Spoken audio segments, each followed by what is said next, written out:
ایک عابد نے خدا کی زیارت کے لیے 40 دن کا چلہ کھینچا۔ دن کو روزہ رکھتا اور رات کو قیام کرتا تھا۔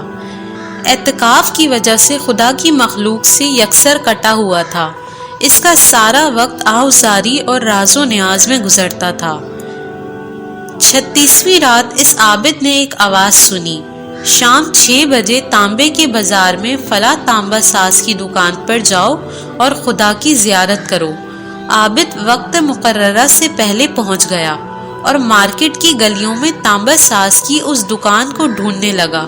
وہ کہتا ہے، میں نے ایک بوڑھی عورت کو دیکھا جو تانبے کی دیگچی پکڑے ہوئے تھی اور اس پر تانبا ساز کو دکھا رہی تھی۔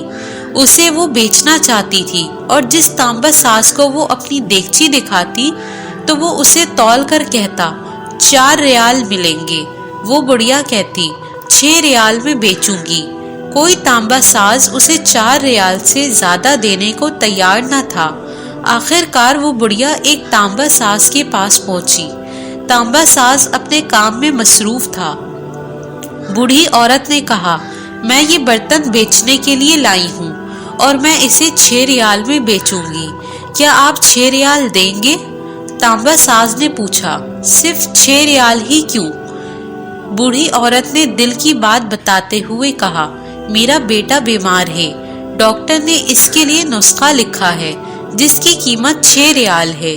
تانبا ساز نے دیگچی لے کر کہا، ماں یہ دیگچی بہت عمدہ اور نہایت قیمتی ہے، اگر آپ بیچنا ہی چاہتی ہیں تو میں اسے 25 ریال میں خریدوں گا۔ بوڑھی عورت نے کہا، کیا تم میرا مذاق اڑا رہے ہو؟ کہا، ہرگز نہیں، میں واقعی 25 ریال دوں گا۔ یہ کہہ کر اس نے برتن لیا اور بوڑھی عورت کے ہاتھ میں 25 ریال رکھ دیے۔ بوڑھی عورت بہت حیران ہوئی، دعا دیتی ہوئی جلدی اپنی گھر کی طرف چل پڑی۔ عابد کہتا ہے، میں یہ سارا ماجرا دیکھ رہا تھا۔ جب وہ بوڑھی عورت چلی گئی تو میں نے تانبے کی دکان والے سے کہا، چچا لگتا ہے آپ کو کاروبار نہیں آتا۔ بازار میں کم و بیش سبھی تانبے والے اس دیگچی کو تولتے تھے اور 4 ریال سے زیادہ کسی نے اس کی قیمت نہیں لگائی، اور آپ نے 25 ریال میں اسے خریدا۔ بوڑھے تانبے ساز نے کہا، میں نے برتن نہیں خریدا ہے، میں نے اس کے بچے کا نسخہ خریدنے کے لیے اسے پیسے دیے ہیں۔ میں نے 1 ہفتے تک اس کے بچے کی دیکھ بھال کے لیے پیسے دیے ہیں۔ میں نے اسے اس لیے یہ قیمت دی کہ گھر کا باقی سامان بیچنے کی نوبت نہ آئے۔ عابد کہتا ہے، میں سوچ میں پڑ گیا، اتنے میں غیبی آواز آئی، چلہ کشی سے کوئی میری زیارت کا شرف حاصل نہیں کر سکتا۔